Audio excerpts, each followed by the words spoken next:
J ಪಿಯಲ್ಲಿ ಮನೆಯೊಂದು ಮೂರು ಬಾಗಿಲು ಊರು ಬಾಗಿಲಾಗಿದೆ. ಈಗ 2-3 ದಿನ ದೆಹಲಿಯಲ್ಲಿ ಯತ್ನಾಳ್ ಟೀಮ್ ಠಿಕಾಣಿ ಹೂಡತ್ತೆ, ಹೈಕಮಾಂಡ್ ಜೊತೆ ಮಾತಾಡುತ್ತೆ. ರಾಜ್ಯಾಧ್ಯಕ್ಷ ಚುನಾವಣೆ ನಡೆಯುತ್ತಾ ಇಲ್ವೋ ಗೊತ್ತಿಲ್ಲ, ಆದರೆ ರಾಜ್ಯಾಧ್ಯಕ್ಷ ಚುನಾವಣೆ ನಡೀಬೇಕು ಅಂತ ಯತ್ನಾಳ್ ಹೇಳ್ತಾ ಇದ್ದಾರೆ. ಚುನಾವಣೆ ನಡೀಲಿ.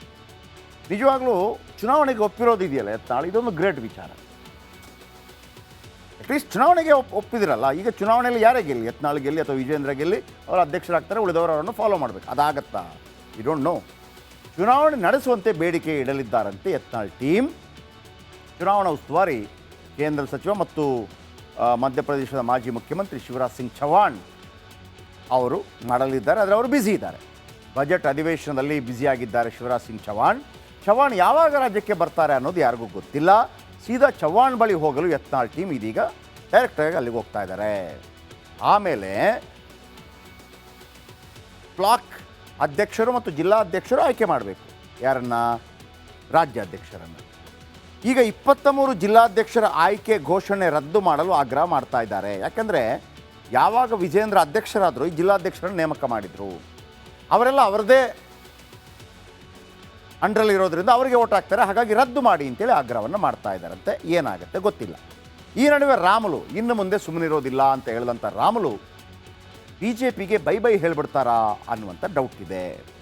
ಯಾಕೆಂದರೆ ಈ ಹಿಂದೆ ಶ್ರಮಿಕರ ಪಕ್ಷ ಅಂತ ಒಂದು ಮಾಡಿದರು 2013ರಲ್ಲಿ. ಕಡಿಮೆ ಅಂದರೂ ಕೂಡ 3% ವೋಟ್ ತಗೊಂಡಿದ್ದಾರೆ. 3% ವೋಟ್ ಕರ್ನಾಟಕದಲ್ಲಿ. 3% ವೋಟ್ ಅಂದರೆ ಏನು ಕಡಿಮೆ ಅಲ್ಲ ಸರ್. 3% ವೋಟ್ ಅಂದರೆ ಕಡಿಮೆ ಏನಲ್ಲ, ಅದು ಭಾಳ ದೊಡ್ಡ ವೋಟ್ ಅದು. ಈಗ ಯಡಿಯೂರಪ್ಪನಂತವರು 10% ವೋಟ್ ತಗೊಂಡ್ರು KJP ಮಾಡಿ. ಇವರು 3.5% ವೋಟ್ ತಗೊಂಡ್ರು. ಅರ್ಥ ಮಾಡ್ಕೊಳ್ಳಿ ಇವರ ಶಕ್ತಿ.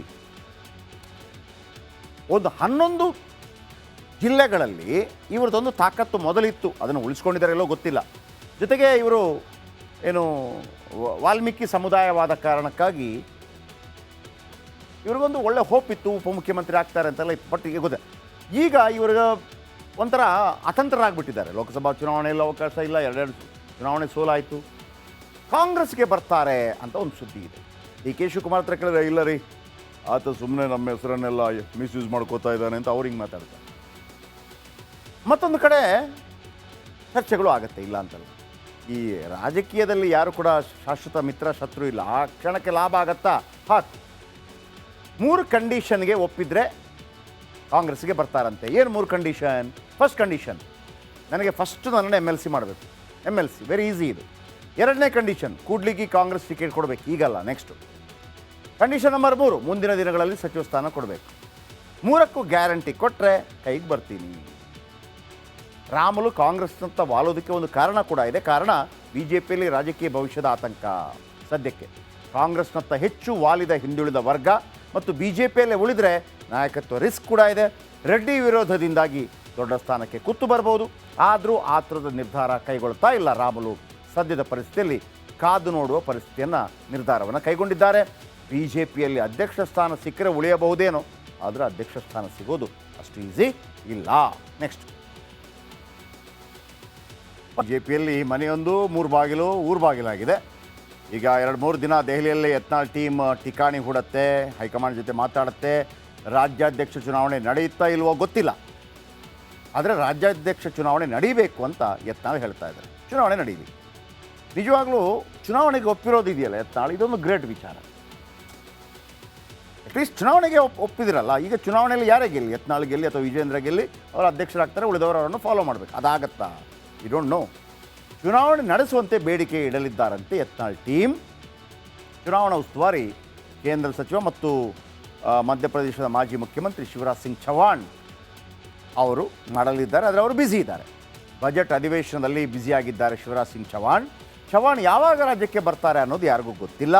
ಸೀದಾ ಚೌಹಾಣ್ ಬಳಿ ಹೋಗಲು ಯತ್ನಾಳ್ ಟೀಮ್ ಇದೀಗ ಡೈರೆಕ್ಟಾಗಿ ಅಲ್ಲಿಗೆ ಹೋಗ್ತಾ ಇದ್ದಾರೆ. ಆಮೇಲೆ ಬ್ಲಾಕ್ ಅಧ್ಯಕ್ಷರು ಮತ್ತು ಜಿಲ್ಲಾಧ್ಯಕ್ಷರು ಆಯ್ಕೆ ಮಾಡಬೇಕು. ಯಾರನ್ನ? ರಾಜ್ಯಾಧ್ಯಕ್ಷರನ್ನು. ಈಗ 23 ಜಿಲ್ಲಾಧ್ಯಕ್ಷರ ಆಯ್ಕೆ ಘೋಷಣೆ ರದ್ದು ಮಾಡಲು ಆಗ್ರಹ ಮಾಡ್ತಾ ಇದ್ದಾರೆ. ಯಾಕಂದರೆ ಯಾವಾಗ ವಿಜೇಂದ್ರ ಅಧ್ಯಕ್ಷರಾದರು ಈ ಜಿಲ್ಲಾಧ್ಯಕ್ಷರನ್ನು ನೇಮಕ ಮಾಡಿದರು, ಅವರೆಲ್ಲ ಅವರದೇ ಅಂಡರಲ್ಲಿರೋದ್ರಿಂದ ಅವರಿಗೆ ಓಟ್ ಹಾಕ್ತಾರೆ. ಹಾಗಾಗಿ ರದ್ದು ಮಾಡಿ ಅಂತೇಳಿ ಆಗ್ರಹವನ್ನು ಮಾಡ್ತಾ ಇದ್ದಾರಂತೆ. ಏನಾಗುತ್ತೆ ಗೊತ್ತಿಲ್ಲ. ಈ ನಡುವೆ ರಾಮುಲು ಇನ್ನು ಮುಂದೆ ಸುಮ್ಮನಿರೋದಿಲ್ಲ ಅಂತ ಹೇಳಿದಂಥ ರಾಮುಲು ಬಿ ಜೆ ಪಿಗೆ ಬೈ ಬೈ ಹೇಳ್ಬಿಡ್ತಾರಾ ಅನ್ನುವಂಥ ಡೌಟ್ ಇದೆ. ಯಾಕೆಂದರೆ ಈ ಹಿಂದೆ ಶ್ರಮಿಕರ ಪಕ್ಷ ಅಂತ ಒಂದು ಮಾಡಿದ್ರು 2013ರಲ್ಲಿ. ಕಡಿಮೆ ಅಂದರೂ ಕೂಡ 3% ವೋಟ್ ತಗೊಂಡಿದ್ದಾರೆ. 3% ವೋಟ್. ಕರ್ನಾಟಕದಲ್ಲಿ 3% ವೋಟ್ ಅಂದರೆ ಏನು ಕಡಿಮೆ ಅಲ್ಲ ಸರ್. 3% ವೋಟ್ ಅಂದರೆ ಕಡಿಮೆ ಏನಲ್ಲ, ಅದು ಭಾಳ ದೊಡ್ಡ ವೋಟ್ ಅದು. ಈಗ ಯಡಿಯೂರಪ್ಪನಂಥವ್ರು 10% ವೋಟ್ ತಗೊಂಡ್ರು KJP ಮಾಡಿ. ಇವರು 3.5% ವೋಟ್ ತಗೊಂಡ್ರು. ಅರ್ಥ ಮಾಡ್ಕೊಳ್ಳಿ ಇವರ ಶಕ್ತಿ. ಒಂದು 11 ಜಿಲ್ಲೆಗಳಲ್ಲಿ ಇವ್ರದ್ದೊಂದು ತಾಕತ್ತು ಮೊದಲಿತ್ತು, ಅದನ್ನು ಉಳಿಸ್ಕೊಂಡಿದ್ದಾರೆಲ್ಲೋ ಗೊತ್ತಿಲ್ಲ.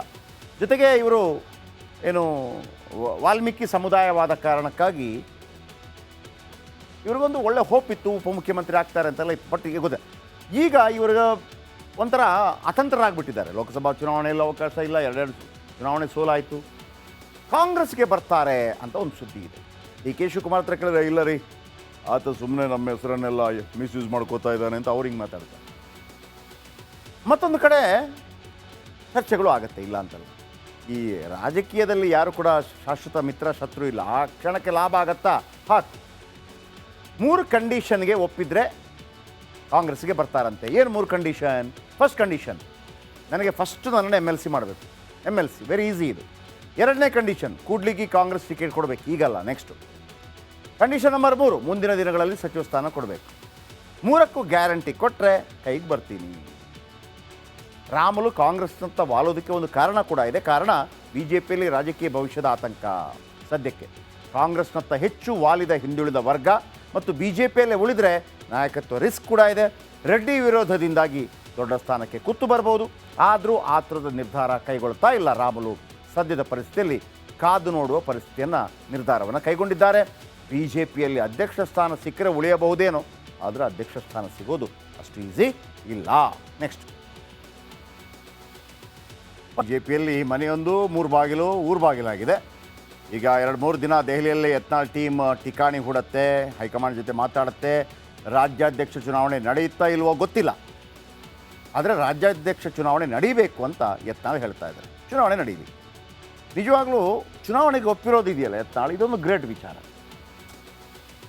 ಅಟ್ಲೀಸ್ಟ್ ಚುನಾವಣೆಗೆ ಒಪ್ಪಿದಿರಲ್ಲ. ಈಗ ಚುನಾವಣೆಯಲ್ಲಿ ಯಾರೇ ಗೆಲ್ಲಿ, ಯತ್ನಾಳ್ ಗೆಲ್ಲಿ ಅಥವಾ ವಿಜೇಂದ್ರ ಗೆಲ್ಲಿ, ಅವರು ಅಧ್ಯಕ್ಷರಾಗ್ತಾರೆ, ಉಳಿದವರು ಅವರನ್ನು ಫಾಲೋ ಮಾಡಬೇಕು. ಅದಾಗತ್ತಾ? You don't know. ಚುನಾವಣೆ ನಡೆಸುವಂತೆ ಬೇಡಿಕೆ ಇಡಲಿದ್ದಾರಂತೆ ಯತ್ನಾಳ್ ಟೀಮ್. ಚುನಾವಣಾ ಉಸ್ತುವಾರಿ ಕೇಂದ್ರ ಸಚಿವ ಮತ್ತು ಮಧ್ಯಪ್ರದೇಶದ ಮಾಜಿ ಮುಖ್ಯಮಂತ್ರಿ ಶಿವರಾಜ್ ಸಿಂಗ್ ಚೌಹಾಣ್ ಅವರು ಮಾಡಲಿದ್ದಾರೆ. ಆದರೆ ಅವರು ಬ್ಯುಸಿ ಇದ್ದಾರೆ, ಬಜೆಟ್ ಅಧಿವೇಶನದಲ್ಲಿ ಬ್ಯುಸಿಯಾಗಿದ್ದಾರೆ ಶಿವರಾಜ್ ಸಿಂಗ್ ಚೌಹಾಣ್. ಚೌಹಾಣ್ ಯಾವಾಗ ರಾಜ್ಯಕ್ಕೆ ಬರ್ತಾರೆ ಅನ್ನೋದು ಯಾರಿಗೂ ಗೊತ್ತಿಲ್ಲ. ಸೀದಾ ಚೌಹಾಣ್ ಬಳಿ ಹೋಗಲು ಯತ್ನಾಳ್ ಟೀಮ್ ಇದೀಗ ಡೈರೆಕ್ಟಾಗಿ ಅಲ್ಲಿಗೆ ಹೋಗ್ತಾ ಇದ್ದಾರೆ. ಆಮೇಲೆ ಬ್ಲಾಕ್ ಅಧ್ಯಕ್ಷರು ಮತ್ತು ಜಿಲ್ಲಾಧ್ಯಕ್ಷರು ಆಯ್ಕೆ ಮಾಡಬೇಕು. ಯಾರನ್ನ? ರಾಜ್ಯಾಧ್ಯಕ್ಷರನ್ನು. ಈಗ 23 ಜಿಲ್ಲಾಧ್ಯಕ್ಷರ ಆಯ್ಕೆ ಘೋಷಣೆ ರದ್ದು ಮಾಡಲು ಆಗ್ರಹ ಮಾಡ್ತಾ ಇದ್ದಾರೆ. ಯಾಕಂದರೆ ಯಾವಾಗ ವಿಜೇಂದ್ರ ಅಧ್ಯಕ್ಷರಾದರು ಈ ಜಿಲ್ಲಾಧ್ಯಕ್ಷರನ್ನು ನೇಮಕ ಮಾಡಿದರು, ಅವರೆಲ್ಲ ಅವರದೇ ಅಂಡರಲ್ಲಿರೋದ್ರಿಂದ ಅವರಿಗೆ ಓಟ್ ಹಾಕ್ತಾರೆ. ಹಾಗಾಗಿ ರದ್ದು ಮಾಡಿ ಅಂತೇಳಿ ಆಗ್ರಹವನ್ನು ಮಾಡ್ತಾ ಇದ್ದಾರಂತೆ. ಏನಾಗುತ್ತೆ ಗೊತ್ತಿಲ್ಲ.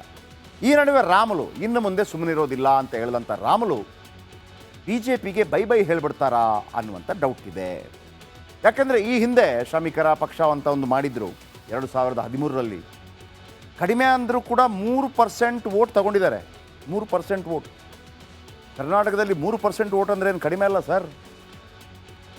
3% ವೋಟ್ ಅಂದರೆ ಕಡಿಮೆ ಏನಲ್ಲ, ಅದು ಭಾಳ ದೊಡ್ಡ ವೋಟ್ ಅದು. ಈಗ ಯಡಿಯೂರಪ್ಪನಂಥವ್ರು 10% ವೋಟ್ ತಗೊಂಡ್ರು KJP ಮಾಡಿ. ಇವರು 3.5% ವೋಟ್ ತಗೊಂಡ್ರು. ಅರ್ಥ ಮಾಡ್ಕೊಳ್ಳಿ ಇವರ ಶಕ್ತಿ. ಒಂದು 11 ಜಿಲ್ಲೆಗಳಲ್ಲಿ ಇವ್ರದ್ದೊಂದು ತಾಕತ್ತು ಮೊದಲಿತ್ತು, ಅದನ್ನು ಉಳಿಸ್ಕೊಂಡಿದ್ದಾರೆಲ್ಲೋ ಗೊತ್ತಿಲ್ಲ. ಜೊತೆಗೆ ಇವರು ಏನು ವಾಲ್ಮೀಕಿ ಸಮುದಾಯವಾದ ಕಾರಣಕ್ಕಾಗಿ ಇವ್ರಿಗೊಂದು ಒಳ್ಳೆ ಹೋಪ್ ಇತ್ತು, ಉಪಮುಖ್ಯಮಂತ್ರಿ ಆಗ್ತಾರೆ ಅಂತೆಲ್ಲ ಇತ್ತು. ಬಟ್ ಈಗ ಇವ್ರಿಗೆ ಒಂಥರ ಅತಂತ್ರರಾಗ್ಬಿಟ್ಟಿದ್ದಾರೆ. ಲೋಕಸಭಾ ಚುನಾವಣೆಯಲ್ಲಿ ಅವಕಾಶ ಇಲ್ಲ, 2 ಚುನಾವಣೆ ಸೋಲಾಯಿತು. ಕಾಂಗ್ರೆಸ್ಗೆ ಬರ್ತಾರೆ ಅಂತ ಒಂದು ಸುದ್ದಿ ಇದೆ. DK ಶಿವಕುಮಾರ್ ಹತ್ರ ಕೇಳಿದ್ರೆ ಇಲ್ಲ ರೀ, ಆತ ಸುಮ್ಮನೆ ನಮ್ಮ ಹೆಸರನ್ನೆಲ್ಲ ಮಿಸ್ಯೂಸ್ ಮಾಡ್ಕೋತಾ ಇದ್ದಾನೆ ಅಂತ ಅವ್ರು ಹಿಂಗೆ ಮಾತಾಡ್ತಾರೆ. ಮತ್ತೊಂದು ಕಡೆ ಚರ್ಚೆಗಳು ಆಗುತ್ತೆ, ಇಲ್ಲ ಅಂತಲ್ಲ. ಈ ರಾಜಕೀಯದಲ್ಲಿ ಯಾರು ಕೂಡ ಶಾಶ್ವತ ಮಿತ್ರ ಶತ್ರು ಇಲ್ಲ. ಆ ಕ್ಷಣಕ್ಕೆ ಲಾಭ ಆಗತ್ತಾ ಹಾಕಿ. 3 ಕಂಡೀಷನ್ಗೆ ಒಪ್ಪಿದ್ರೆ ಕಾಂಗ್ರೆಸ್ಗೆ ಬರ್ತಾರಂತೆ. ಏನು 3 ಕಂಡೀಷನ್? ಫಸ್ಟ್ ಕಂಡೀಷನ್, ನನಗೆ ಫಸ್ಟ್ ನನ್ನನ್ನು MLC ಮಾಡಬೇಕು. MLC ವೆರಿ ಈಸಿ ಇದು. 2ನೇ ಕಂಡೀಷನ್, ಕೂಡ್ಲಿಗಿ ಕಾಂಗ್ರೆಸ್ ಟಿಕೆಟ್ ಕೊಡಬೇಕು, ಈಗಲ್ಲ ನೆಕ್ಸ್ಟು. ಕಂಡೀಷನ್ ನಂಬರ್ 3, ಮುಂದಿನ ದಿನಗಳಲ್ಲಿ ಸಚಿವ ಸ್ಥಾನ ಕೊಡಬೇಕು. 3ಕ್ಕೂ ಗ್ಯಾರಂಟಿ ಕೊಟ್ಟರೆ ಕೈಗೆ ಬರ್ತೀನಿ. ರಾಮುಲು ಕಾಂಗ್ರೆಸ್ನಂತ ವಾಲೋದಕ್ಕೆ ಒಂದು ಕಾರಣ ಕೂಡ ಇದೆ. ಕಾರಣ BJPಯಲ್ಲಿ ರಾಜಕೀಯ ಭವಿಷ್ಯದ ಆತಂಕ. ಸದ್ಯಕ್ಕೆ ಕಾಂಗ್ರೆಸ್ನತ್ತ ಹೆಚ್ಚು ವಾಲಿದ ಹಿಂದುಳಿದ ವರ್ಗ ಮತ್ತು BJPಯಲ್ಲೇ ಉಳಿದರೆ ನಾಯಕತ್ವ ರಿಸ್ಕ್ ಕೂಡ ಇದೆ. ರೆಡ್ಡಿ ವಿರೋಧದಿಂದಾಗಿ ದೊಡ್ಡ ಸ್ಥಾನಕ್ಕೆ ಕುತ್ತು ಬರ್ಬೋದು. ಆದರೂ ಆ ಥರದ ನಿರ್ಧಾರ ಕೈಗೊಳ್ತಾ ಇಲ್ಲ ರಾಮುಲು. ಸದ್ಯದ ಪರಿಸ್ಥಿತಿಯಲ್ಲಿ ಕಾದು ನೋಡುವ ನಿರ್ಧಾರವನ್ನು ಕೈಗೊಂಡಿದ್ದಾರೆ. BJPಯಲ್ಲಿ ಅಧ್ಯಕ್ಷ ಸ್ಥಾನ ಸಿಕ್ಕರೆ ಉಳಿಯಬಹುದೇನೋ, ಆದರೆ ಅಧ್ಯಕ್ಷ ಸ್ಥಾನ ಸಿಗೋದು ಅಷ್ಟು ಈಸಿ ಇಲ್ಲ. ನೆಕ್ಸ್ಟ್